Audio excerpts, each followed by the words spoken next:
भारत गौरव आचार्य श्री पुलक सागर जी गुरुदेव के प्रवचन और धार्मिक कार्यक्रम देखने एवं सुनने के लिए जिन शरणम मीडिया चैनल को अभी सब्सक्राइब करें और बेल आइकॉन पर क्लिक जरूर करें। ज्ञानी और अज्ञानी में इतना ही अंतर होता है। नाभिराय के सिर पर एक मुकुट था, रावण के सिर पर 10 मुकुट थे, ध्यान रखना। और यहां एक मुकुट गिरता है, एक शीश कटता है, रावण उठा के फिर मुकुट सिर पर रखता है, बार बार मुकुट सिर पर रखता है। रावण मरते दम तक मुकुट नहीं छोड़ पाया। और नाभिराय कहते हैं समय से पहले मुकुट छोड़ देना। ज्ञानी और अज्ञानी में इतना ही अंतर है। ज्ञानी अंतिम समय तक संसार से नहीं छूटता है, अज्ञानी और ज्ञानी क्षण भर में संसार को छोड़ दिया करते। नाभिराय ने कहा कि नहीं, अपने दिन अब खत्म हो गए। और उन्होंने, उनके भीतर से एक आवाज आई कि अब ये मुकुट उतार के ऋषभदेव की शीश पर सुशोभित कर देना चाहिए। मान्यवर, नाभिराय के मुकुट झुक रहे थे, उन्होंने ऋषभदेव के सिर पर रखना चाहा। ऋषभदेव वालों, तुम्हारे भी मुकुट झुक रहे हैं। देखो जरा अपने अपने मुकुट, घर जाके आईने में देखना। कहना महाराज हमने तो इसलिए मुकुट ही नहीं पहना तो लफड़ा ही नहीं है, क्या झुकेगा। पहले तो टोपी पहनते थे, पगड़ी पहनते थे, अब तो वो बंद कर दी। वो तो केवल प्रवचनों में पहनते हैं लगाकर, स्टेज पे पहनते हैं, घर में तो पहनते ही नहीं है। ध्यान रखना। आप कहोगे महाराज हम तो फ्री हैं, हमारे तो सिर पर मुकुट ही नहीं है। तुम्हारे सिर पर भी मुकुट है, मुझे दिख रहे हैं, एक एक दिख रहा है मुझे। सबके सिर पर मुकुट हैं और सबके मुकुट झुक नहीं रहे, लटक रहे हैं जबरदस्ती, गिरे जा रहे हैं। वो रस्सी से बांधे जा रहे, बांधे जा रहे, बांधे जा रहे हैं। आपके भी मुकुट झुक गए। महारानियों, तुम्हारे भी मुकुट झुक गए हैं, ध्यान रखना। मालूम है तुम्हारे मुकुट कब झुके? एक समय वह था जब तुम घर आते थे ना दुकान से, तो एक जगह से आवाज लगाते थे कि पानी लेकर आओ। उधर से नौकरानी पानी लेके दौड़ती थी, उधर पत्नी पानी लेके दौड़ती थी, और उधर बहू पानी लेके दौड़ती थी। एक समय वह था जब एक आवाज लगाओ तो 3 जगह से पानी आता था, और अब 3 आवाज लगाओ और एक जगह से भी पानी ना आए, समझना मुकुट झुक गया है। ध्यान रखना, खेल खत्म हो गया। जब बच्चे तुम्हारी सुनना पसंद ना करें, समझना मुकुट झुक गया। जब बच्चों को तुम्हारी सलाह नहीं चाहिए, समझना तुम्हारा मुकुट झुक चुका है। ध्यान रखिए। तो आपसे भी निवेदन करूंगा, राजा का झुक गया तो रानी का तो अपने आप झुक जाता है। एक निवेदन है, आपने कहा यूं और बहू ने कहा क्यों, समझना मुकुट झुक गया। अब क्या करोगे झुक गया तो? बोलो क्या करोगे? पड़ा पड़ा मर रहा और हाय हाय कर रहा। ये बुढ़ापा बर्बाद कर रहे हो अपने, ध्यान रखिए। समझना आपका मुकुट झुक गया। बच्चे मजाक बनाए, समझना आपका मुकुट झुक गया। और जब बच्चों को कोई आप सलाह दो और बच्चा कहे कि पापा तुम चुप रहो, समझना मुकुट झुक गया। गई इज्जत तुम्हारी, अब कुछ नहीं बचे। अब दुनिया में भले तुम साल ओढ़ो, मोमेंटो लो, कुछ भी लेते रहो, घर में तो तुम्हारा मुकुट अरे झुका तो क्या है, नीचे पड़ा है। ध्यान रखिए, बहुत बुरी बेइज्जती हो रही है। मान्यवर, नाभिराय ने कहा कि बस आसक्ति का जीवन छोड़ो और अनासक्ति में जियो। लेकिन क्या करें, छोटे बच्चों के पैर बहुत चलते हैं। छोटा देखना, उसको लिटा दो, ऐसी साइकिल चलाता है, लेटा लेटा लेटा लेटा, बड़े मजे के साथ हूं हूं करते रहता है। छोटे बच्चे के पैर बहुत चलते हैं। और बूढ़ों की, बोलो बोलो, जुबान बहुत चलती है, इतनी चलती है कि बूढ़ा चुप ही नहीं बैठता, बोलते ही रहता, बोलते, अरे क्या बोलना है क्या नहीं बोलना है ये होश भी नहीं रखता है, पट पट पट पट बोलते। जो बूढ़े ज्यादा बोलते हैं ना उनकी घर में कोई इज्जत नहीं किया करता है। मैं बुढ़ापे को सार्थक करने के सूत्र आपको प्रदान कर रहा हूं। मान्यवर, आपसे निवेदन कर रहा हूं, ज्यादा जुबान मत चलाओ, ज्यादा नुक्ताचीनी मत करो, ज्यादा कमियां मत खोजो, ज्यादा बहुओं को मत टोको, ज्यादा बेटों पर पाबंदी मत, वरना तुम्हारा बुढ़ापा बिगड़ेगा। ध्यान रखना, शांति से प्राण नहीं निकल पाएंगे तुम्हारे। ध्यान रखना, धोखे से पोता स्कूटर पर मोटरसाइकिल पर तुम्हें बिठा के मंदिर ले जाए तो रास्ते भर भी बूढ़ा शांत नहीं बैठता, धीरे चला धीरे चला धीरे चला धीरे। अरे बच्चा कहता है यार चला रहा हूं ना, अरे और धीरे कर और धीरे कर।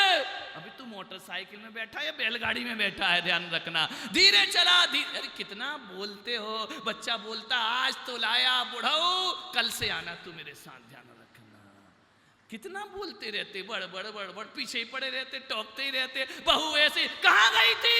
अरे गई थी यार, कहाँ गई थी?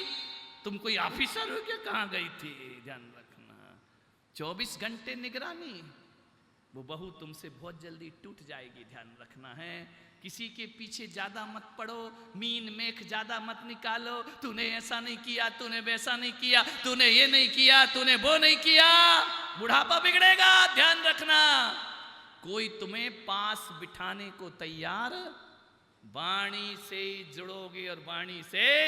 लेकिन क्या करें जी, जगदम्बा प्यारी पारी अम्मा जगत जननी बोले बिना मानती नहीं है। ध्यान रखना, क्या करें, बोलेगी बोलेगी, दिल है कि मानता नहीं। और बेटा तुम्हारे को कुछ जानता नहीं, काहे को इतना बोलते हो? बेटा कह रहा पापा जी घर में रहो, शांति से रहो, दुकान मत आओ। लेकिन तुम्हारा दुकान बिना दिल नहीं लगता है, जाओगे 2-4 ग्राहक को फटकार दोगे, बेटे की मेहनत मिट्टी में मिला दोगे। अरे छोड़ो ना यार, तुमने अपना व्यापार जमाया, बेटा बड़ा हो गया, उसको मुक्त हस्त से अपना व्यापार जमाने दो, उसको अपनी जिंदगी जीने दो, बहू को अपनी जिंदगी जीने दो। लेकिन जब तक सांस है ना, चुप नहीं बैठने वाली। ध्यान रखना, काय को रसोई में जाती, बहू कहती मत आना, हम बना लेंगे, तुझे खिला देंगे टाइम पे। लेकिन अम्मा का तो मन अंदर जाए बिना मानता नहीं। शांति से जियो, अपनी जिंदगी को क्यों गड़बड़ करते हो? ध्यान रखना, क्यों सुधारवादी बनते हो? हम इसको सुधार देंगे, हम उसको सुधार देंगे। सास ने कसम खा रखी है कि बहू को नहीं सुधारू तो मेरा नाम भी ललिता पवार नहीं। ध्यान रखना,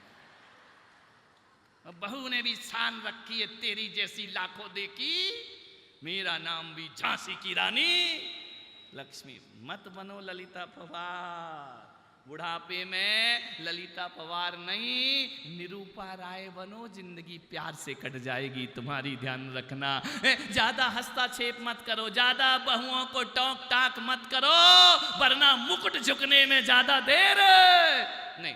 गड़बड़ी है तुम्हारी, क्या करे, बुढ़ापा तुम्हारा मानता नहीं है, मान अपमान की चिंता नहीं है। थोड़ा कुछ बोल दे ऐसा लगता है तीर मार दिया सीने में, लेकिन छाती तो तुमने ही दिखाई थी ना मारने के लिए। ध्यान रखना, बूढ़ों बहुएं इतनी खुश हो रही हैं, महाराज सुधार जाओ हमारी सास को, हमारे ससुर को। ध्यान रखिए, मान्यवर, सोचना है। नाभि राय ने सोचा कि अब मुकुट उतारो और ऋषभदेव के शीश पर रख देना चाहिए। दूसरी घटना घट गई, नाभि राय के कान के बाल सफेद हो रहे हैं। दर्पण में देखा, बाल सफेद। एक बात कभी ख्याल करना, बाल इतने बदमाश हैं, दुनिया में हर सफेद चीज धीरे धीरे काली पड़ती है, बाल ऐसे हैं जो उस काले से धीरे धीरे, बाकी कोई चीज नहीं है दुनिया में जो काले से सफेद पड़े। कुर्ता सफेद धीरे धीरे काला पड़ जाएगा, हर सफेद रंग काला पड़ेगा। कभी नहीं सुना कि काला रंग सफेद हो जाए, लेकिन बाल ऐसे अपवाद हैं कि इस काले से धीरे धीरे, और इतने बदमाश हैं, जब भी सफेदी आती है ना कान की तरफ से आती है। देखो देखो, कभी गौर करना, ऊपर से सफेद बाद में होते, पहले कहां से होते हैं? कान के पास। भूपेंद्र जी, तुम्हारे को कान के ऊपर तो कान अब कर रखे हमें नहीं मालूम है, लेकिन कान से सफेदी आती। हमेशा देखना, ऊपर से बाल सफेद नहीं होते, कान के पास से होते हैं। मैंने कहा यार ये बाल कान के पास से सफेद होना शुरू क्यों होते हैं? वो इसलिए कि वो कहते हैं ऐ नादान, खूब शैम्पू लगाया है हमको, खूब सुगंधित तेल लगाया है, अब तेरी इतनी सेवा करने के बाद भी हम तो काले से सफेद होंगे। वो कान में आके कहते हैं कि दादाजी हम धीरे धीरे सफेद हो गए, तुम भी अपनी काली करतूतें सफेद कर लो, तुम्हारा बुढ़ापा आ चुका है, ध्यान रखिए। काला जीवन सफेद कर लीजिए, सुधर जाओ। वो कान में इसलिए कहते हैं कि वो पब्लिक में बेइज्जती नहीं करना चाहते हैं, ध्यान रखना, इसलिए चुपचाप कान में कहते हैं कि अब तुम भी सफेद होना प्रारंभ कर दो। मालूम है सफेद बाल क्या होते? कभी तुम भोजन करने बैठते हो, तुम्हारे राजस्थान का क्या रिवाज है मुझे नहीं मालूम है, मध्य प्रदेश में तो ये होता है कि जब भोजन परोसा जाता है ना, तो पहले पूरी सब्जी माल मलीदा खिलाया जाता है, मीठा आता है, सबसे आखिरी में चावल आता है। तुम्हारे यहाँ क्या होता है? ऐसे ही होता ना। चावल कब आते हैं? सबसे लास्ट। चावल का मतलब है पिक्चर की अंतिम रील, दी एंड, ध्यान रखना। अब चावल आ गया, इसका मतलब गुलाब जामुन का इंतजार मत कर, अब नुक्ती नहीं मिलेगी, ध्यान रखना। अब चरखे छर्रे और मीठे छर्रे नहीं मिलेंगे। चने की दाल, जय हो ऋषभदेव। कितना भी बड़ा महोत्सव, दाल तो चने की बनेगी, ध्यान रखना, सोचना है। चने की दाल और खाओ, नुक्ति पाओ, मुक्ति। कोई ऊपर गया तो नुक्ति, नीचे आया तो नुक्ति, शादी हुई क्या बना? बोले नुक्ति। खाओ नुक्ति, पाओ मुक्ति, ध्यान रखना। ये तुम्हारे यहाँ की फेवरेट डिश है। और ज्यादा हुआ तो दाल बाटी चूरमा और खाने वाला सूरमा। ध्यान, हर कोई नहीं पचा सकता उसको, दाल बाटी चूरमा को, ध्यान रखना। चावल का मतलब है कि बस अंतिम रील है। अब क्या करना है तुमको? जल्दी से खाओ, हाथ धो और उठ जाओ, ध्यान रखना। तो तुम्हारा सिर भी एक थाली है, इस पर जो सफेद बाल है ना, वो अंतिम भोजन है तुम्हारी जिंदगी का, ध्यान रखना। वो चावल परोस दिए गए हैं कि बेटा अब बुढ़ापा है, चावल परोस दिए हैं, अब भोगों की तरफ दृष्टि मत डालना, अब ये मत सोचना कि और कुछ आएगा और कुछ आएगा। ये अंतिम चावल हैं, अब खाओ और घर गृहस्थी से ऊपर उठो और सन्यास का जीवन जीना प्रारंभ कर दीजिए। तुम्हारा जीवन सार्थक हो जाएगा। सफेद बाल, अंतिम भोजन जीवन का, ध्यान रखिए, समझ जाओ अपनी जिंदगी में। मान्यवाद। लेकिन इतने होशियार हैं ऋषभदेव के लोग, चावल आ गया तो उसमें छौंक लगाने का प्रयास करते हैं। थोड़ा फ्राई कर दो, पोहे का मजा देंगे। आदमी बड़ा होशियार है, ये बाल पकते हैं तो हेयर ड्राई करा लेता है, काले करता है। बाल काले हो जाएंगे, जिंदगी जवानी लौट के आने वाली। यहां दांत टूटते हैं, वहां पट्टा एक पापड़ पीस पीस के खाता है।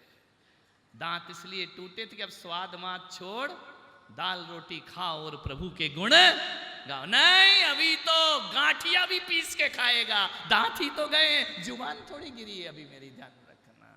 बाहरी भगवान का नाम लेने में जीव कसमसाती है और खाने में जीव लपलपाती है, ध्यान रखना। मान्यवर नाभि राय ने अपना मुकुट लिया, ऋषभदेव के शीश पर रख दिया, अयोध्या का सम्राट बनाया और स्वयं वानप्रस्थ आश्रम की ओर। ये भारत की सनातन परंपरा होती है, और इस परंपरा का निर्वहन आज भी हो रहा है। एसडीएम साहब यहाँ पर बैठे हुए हैं, यहाँ पर भी 60 साल 63 साल में गवर्नमेंट क्या करती है बोलो? रिटायर्ड का मतलब क्या होता है कि बेटा अब तुम किसी काम के नहीं बचे हो, ध्यान रखना। अब केवल नौकरी से रिटायर्ड नहीं होना, घर गृहस्थी से भी रिटायर्ड हो जाना, ध्यान रखना। ज्यादा परिवार में उलझने की कोशिश मत करना, ज्यादा संसार में उलझने की कोशिश मत करना। सरकार भी कह देती है आज के बाद ऑफिस नहीं आना, बिल्कुल नहीं। तेरे को घर बैठ के खिलाएंगे लेकिन ऑफिस में मत आना तू बूढ़े, ध्यान रखना। और बच्चे भी तो यही कहते हैं ना कि ज्यादा बैठक रूम में मत बैठो, खाना खाओ, कमरे में रहो, मंदिर जाओ, भगवान का भजन करो, ध्यान रखिए। ये व्यवस्था है, इस विचार करना, सोचना है। आप रिटायरमेंट हो चुके हैं, सब छोड़ करके दुनिया की चीजें, भगवान का भजन, ये लास्ट स्टेशन है।